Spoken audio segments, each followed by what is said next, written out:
Good morning, one and all, gathered here for the second day of the conference. We'll now start the day with free paper presentation. I welcome you all to the free paper presentation. The session will be chaired by Dr. Kumanan. Dr. Kumanan, Professor, HOD, Institute of Psychiatry, Madurai Medical College, past Secretary, IPS Tamil Nadu Chapter, current President of IPS Tamil Nadu Chapter. I welcome you, sir.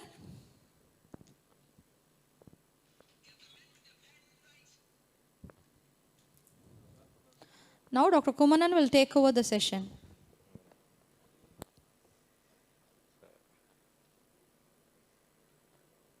Good morning all. Good morning all. I welcome all the postgraduate students for their paper presentation. Welcome Dr. Yamini. Are you ready with your presentation?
Good morning, one and all. Now it's time for the most important part of the schedule. I welcome you all for the presidential address. I invite our Honorable Immediate Past President, IPS South Zonal Branch, Dr. K. Ramakrishnan, to chair the session. I welcome you to the dais, sir. Dr. K. Ramakrishnan, DPM, FIPS Consultant, Psychiatrist, Managing Director, Atma Hospitals and Research, Chairman and Managing Trustee, ARF, Executive Secretary, Trust Society, Past President, Indian Psychiatric Society, South Zonal Branch, Chairman, Task Force on Homeless Person with Mental Illness, President, IPS, Tamil Nadu State Branch 2016, Vice Chairman, Indian Red Cross Society, Trichy, has received national and international awards. I'll welcome you to the dais, sir. Now I heartily welcome our revered President, IPS South Zonal Branch, Dr. Ramanan Earat. I welcome you to the stage, sir. Dr. Ramanan Earat, MBBS from Alleppey, MD DPM, Bombay University, Past Secretary, President, Palakkad Branch IMA, Past Vice President, North Zone IMA, Past Vice President, ARDI DSI, Palakkad Chapter, Founder Secretary, Palakkad Psychiatric Guild, Past President, IPS Kerala State, Past Chief Election Officer, National IPS, Past Constitution Committee Member, Convener, Chairman, IPS South Zonal Branch, Palakkad IMA, Palakkad Guild, President-elect, IPS South Zonal Branch. I welcome you, sir.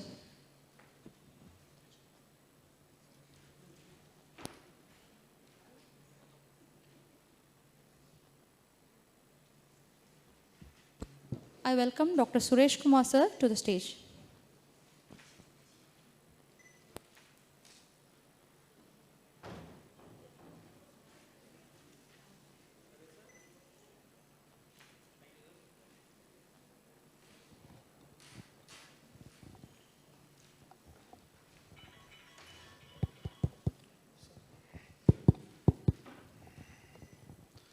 Good morning to all of you.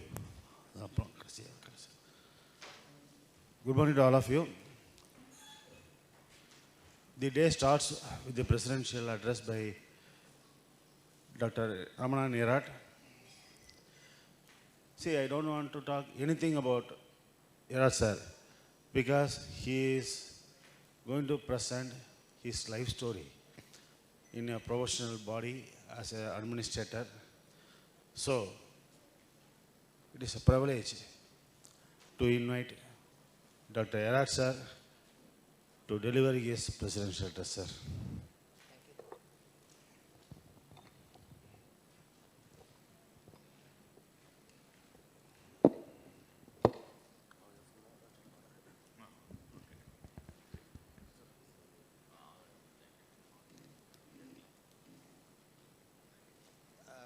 Good morning, everybody. Happy to be here in front of you this morning.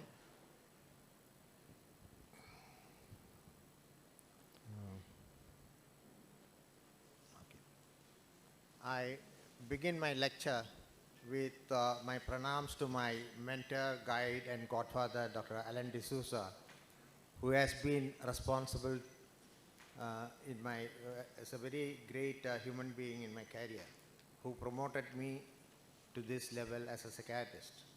Without him, I wouldn't have been there. I'm going to talk about nothing scientific. I'm going to talk about my journey, my past and present and future in the organization at various levels. If I were to share the most important lesson of the year, I would quote Abraham Lincoln. Always bear in mind that your own resolution to succeed is more important than any one thing.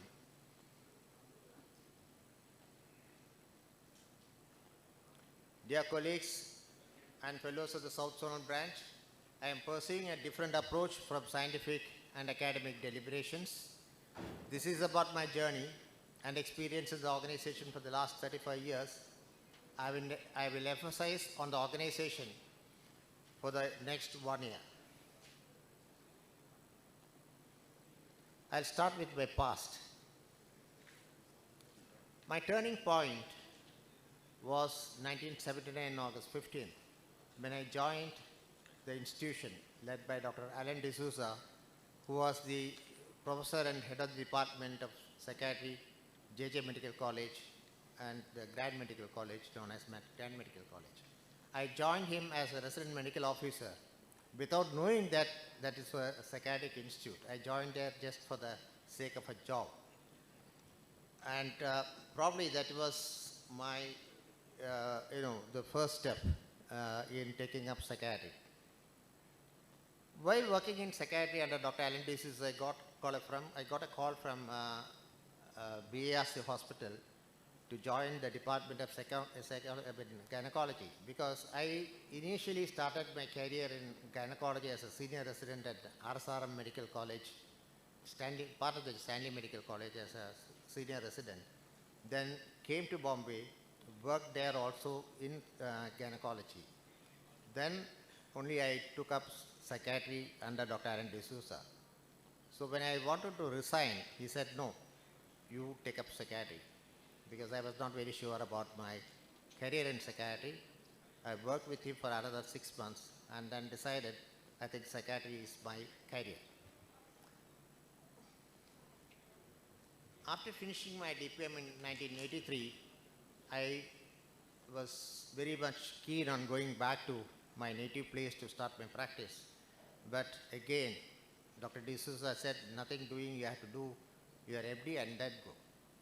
So I joined Seth GS Medical College during 84-85, and I was fortunate to work under teachers like Dr. D.R. Dugaji, an astute clinician, a neurologist, and psychiatrist, and Dr. Ashit Shade and Dr.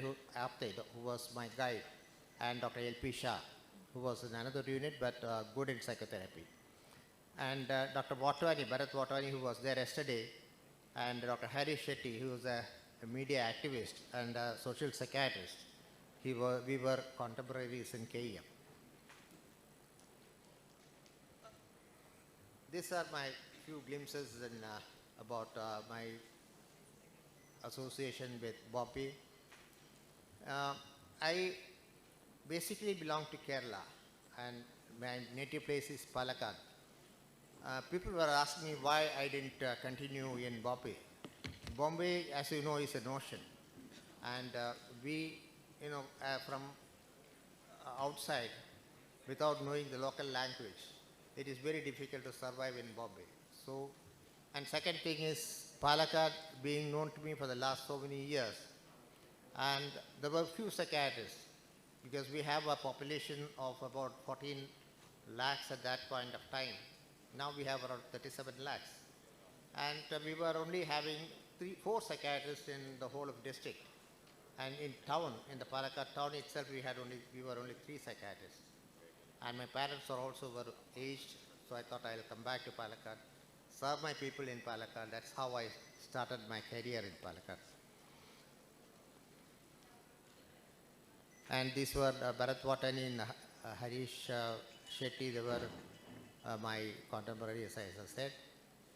Completing my course in 1985, of course, I had, as Bharat Watani was saying, I had failed.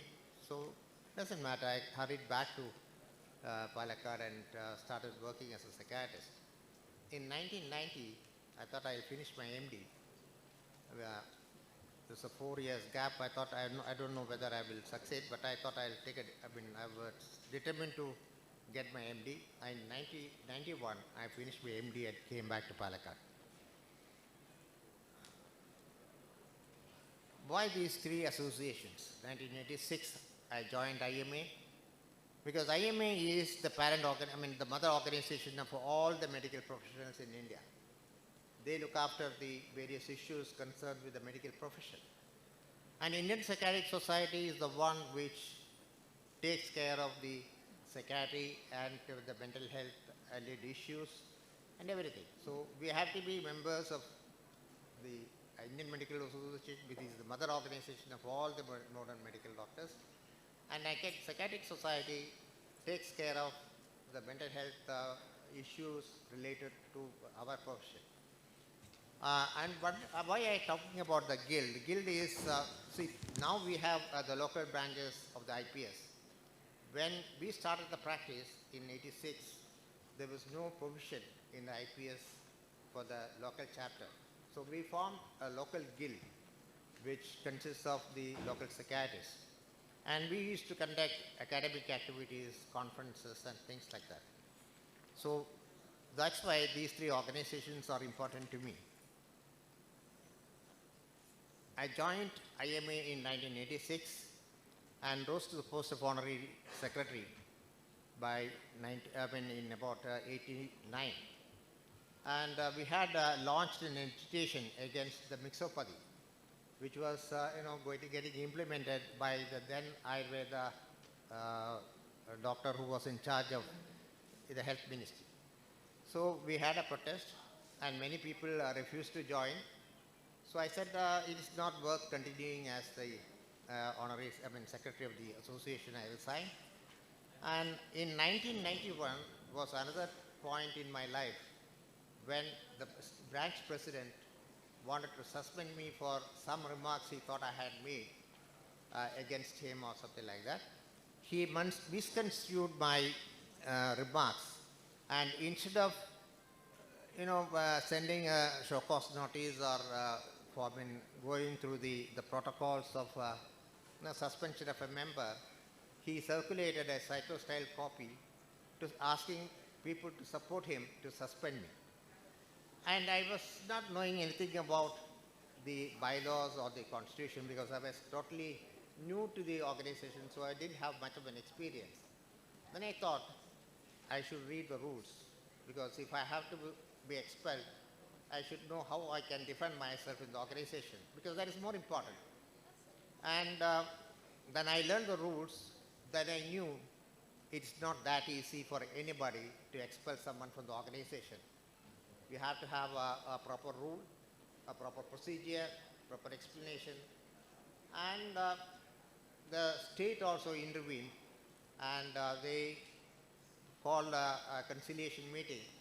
And I said, these are the provisions. If the branch president is ready to follow this, I'll see that I get 1/3 majority. That's all what I need. We had about 150 members. To getting 1/3 of the members present, I need about 10 or 15 people. I could muster that. Then everybody, the state secretary as well as the branch, knew that, and they dropped all the proceedings. And they said it was a mistake. So if they had continued, and if I had not gone through the bylaws, I would have been out of the association.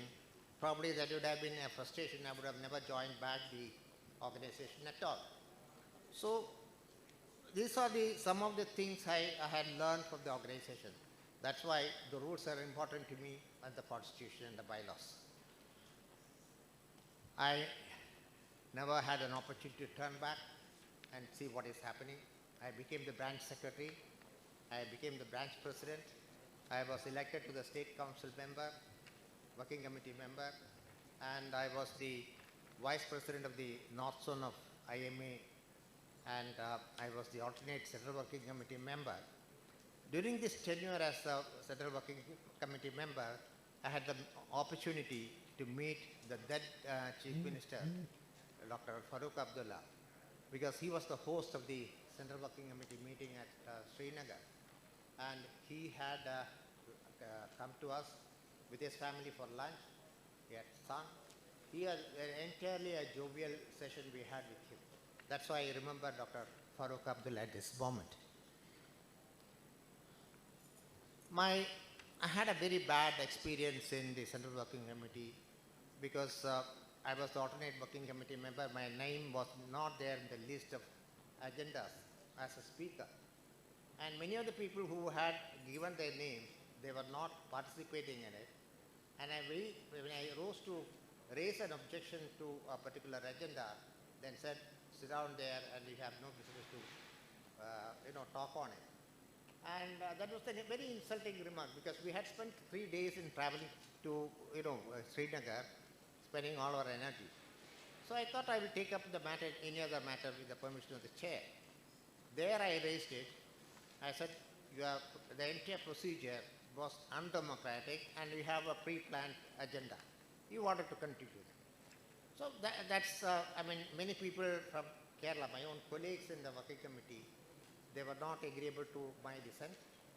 Then I thought it is better to call it a day from the state politics of the IM.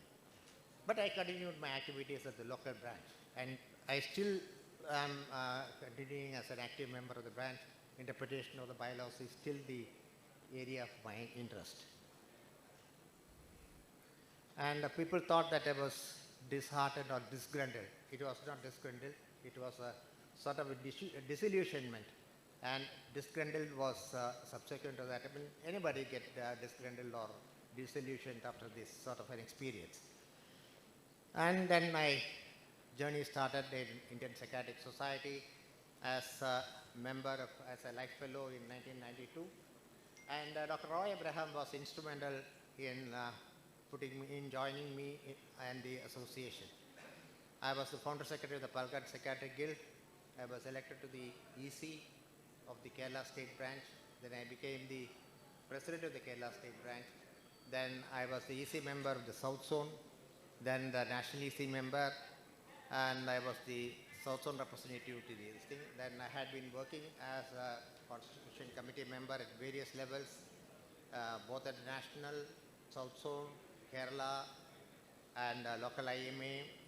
And even I was helping the other associations like the ENT, anesthesia and all that in this connection. These are the two people, Dr. Madhavan, who was supposed to come today to grace this occasion, but couldn't because of the health reasons. And Dr. Shavtarna Pillai, who was my senior colleague in the guild, we call him as he is the father figure for us. And during my period as the president of the Indian Psychiatric Society Kerala State Branch, I initiated the PG Award for to promote, and enhance interest in the, research methodology. And they were able to present a lot of papers in the annual conferences and eligible to become, contestant in the South Zone and the national. Here I would like to mention Dr. Madhavan and Dr. Shivadana Pillai, who encouraged me to the hill to involve myself in IPS. I will never forget the help of my other colleagues in Palghat district. For the first time in the history of my career, the first meeting I attended was the annual conference. I think it was not IPSOCON, IPSOCON at that time, it was the annual conference at Trichy, which was organized in '89 by Dr. Gopalakrishnan. That was the first meeting I attended without being a member of the IPS. I'll go to the present. I'll be very brief. I would like to quote Dr. Nelson Mandela on this occasion. It always seems impossible until it is done.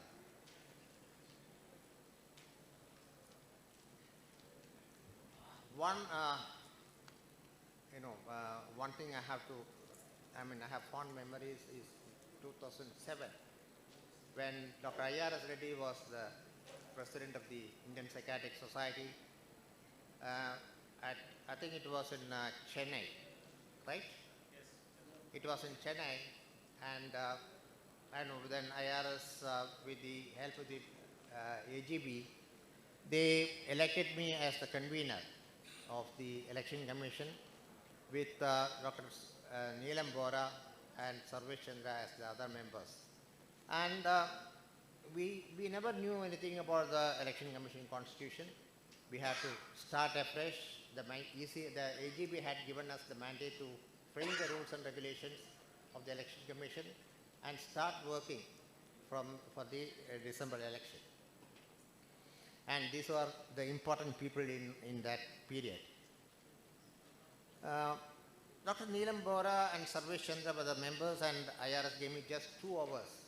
He said he gave me a printout of what Dr. Jagiwala has drafted.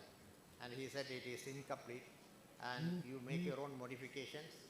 Then there was no laptop or no computer with me. So I had to write down with that stipulated time before the EC starts and present it. Unfortunately, I had Dr. Sarvesh Chandra with me, who was very, very keen on bylaws and rules and regulations. And we presented it and the EC approved. And we started working. I think 2008 election was conducted as an independent body by the Election Commission. And we could, our commitment towards the election process was very, very, very, committed. And we could do it. And everybody thought that, it is not going to, we are not going to take up that, this thing, it is not going to be, fruitful thing.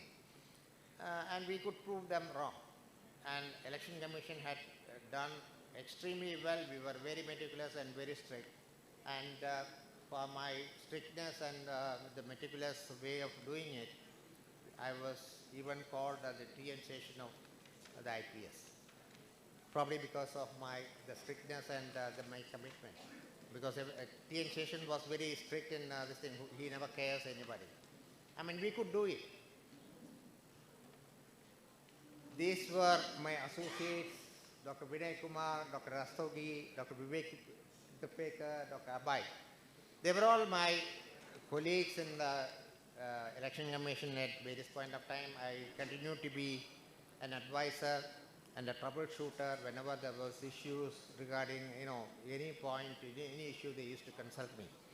And I cannot forget these people. And once that is over, then I came to be very active in the South Zone. 2013-14 was another milestone in my career in the organization, where when then President, I don't know whether it was Ashok Reddy, probably, he entrusted me to look after the Constitution. He told me to revamp the Constitution. We had a lot of discussions. We spent hours in for the drafting it, and presented Nellore, and we got it approved in 2015. Of course, we had made a lot of changes, but later we had a re-look into it, and then we had made some modifications.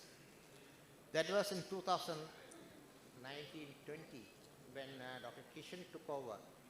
He asked me, go through the Constitution, make the changes, whatever is needed, as per the national guideline. By the time, I presented it in 2020 April, but unfortunately the pandemic and all that, Dr. Kishan was very busy with his organizational responsibilities. He couldn't take it up, but he promised that it will be placed in the AGB. And so we could, one unfortunate thing we had was during the ANS, when there was a lot of discussion about the ANSIPs, about the AGB. So finally we thought, there were not provisions for the virtual meeting. So all that was conducted was on an emergency basis, though there was no constitutional mandate for it. So we could incorporate all that provisions in our Constitution. Becoming the President-elect of IPS South Zonal Branch, I promised AGB that new amendments will be brought to the AGBM by April 21. And we were able to empower 2 separate seats for women as representatives to the IPS South Zone, in line with the national IPS. We had, as Dr. Ramakrishnan said yesterday, we had 7 hours of deliberation right from 6 o'clock in the evening to 1:30 in the night. And I must appreciate Dr. Punnudurai in this connection, because even at this age, he was guiding us, he was giving inputs. And the EOGBM, in spite of spending 6 hours, 7 hours in the EC, fortunately we could finish it in 5 hours without much problem. At this juncture, I would like to acknowledge the positive inputs I have received from Dr. Abhay Matkar, Dr. Nambi, all other Constitution Committee members, and especially I must thank Dr. Ramakrishnan, who had given a lot of inputs in the amendments. Then recently I became the convener of the Indian Association of Private Psychiatry. I am yet to go into that. IPS has indeed a long legacy. At the national level, we have become a force to reckon with. And after Dr. K.R. Ramakrishnan took over, he has thoughtfully evolved the publication committee, the RCBC, the SumNV, WISER. Every program and subcommittees are doing an excellent work. And I must congratulate Dr. Ramakrishnan for that. Future. Here I would like to quote Mahatma Gandhi. Future depends upon what we do in the present.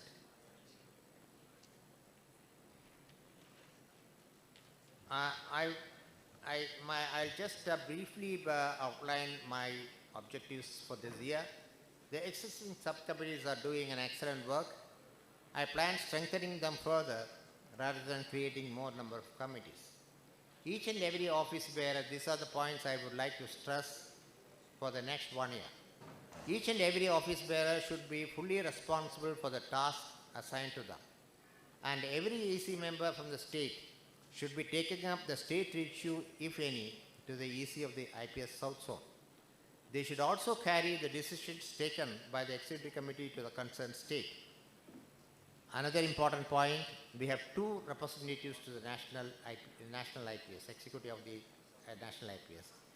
I think they should be discussing before they attend the national EC, the issues and what we have to project from our branch. That is very essential. Because that sort of a coordination is absolutely essential, because now the secretary is not part of the EC, national EC, so the entire responsibility goes to the zonal representatives. My plan is, there are certain issues with the membership list. Some of them say that it is not updated. Some of them, they say they have no technical know-how about WhatsApp or the Google Forms, filling up, things like that. I think we will have an updated list by 31st of December, and we'll put it in the website and ask every state EC member to take up that list to the concerned state and get in touch with the local branches and update entire details of their membership in the website. And every member, not only the office bearer, every member also should be responsible to update these things. The office bearers are elected to carry out the work of the association. Unless everyone in the office and the EC work together and share their responsibilities, I feel we will not be able to carry the association forward. To be constructive is difficult. To criticize is easy. I promise I'll carry everyone with me in the matters of the association for a better society. The younger generation needs a special message here. They are the future of the IPS also. Urge them to come forward and help our society. We are trying to pool a talent bank of young speakers and utilize their academic talents to improve the CME activities of our zone. Each state will provide the list with their areas of interest to the CME committee of the zone, and they will be added to the existing pool, already existing pool. Dr. Aravind has got a long list. These are my visions of the future. It is only with your wholehearted support that I can achieve this goal. I am aware, as an individual, I alone cannot take the association, the society forward. I assure each and every member of our society that I shall try to involve everyone to fulfill what I have just outlined in my address. I end my lecture with the following quotes from Abraham Lincoln. Nothing will divert me from my purpose. Commitment is what transforms a promise into reality. Don't interfere with anything in the Constitution, because Constitution is the basic principle that guide our society and the member. That must be maintained, for it is the only safeguard of our liberties. Be safe, be strong. Wishing everyone all the best. Jai Hind, Jai IPS. Thank you. We have a long way to go. Once again, I request each and every member, each and every office bearer of this organization to help me to carry forward this organization. Thank you. Thank you, sir. Now I invite Dr. Krishnara to felicitate our President, Dr. Ramanan Earat.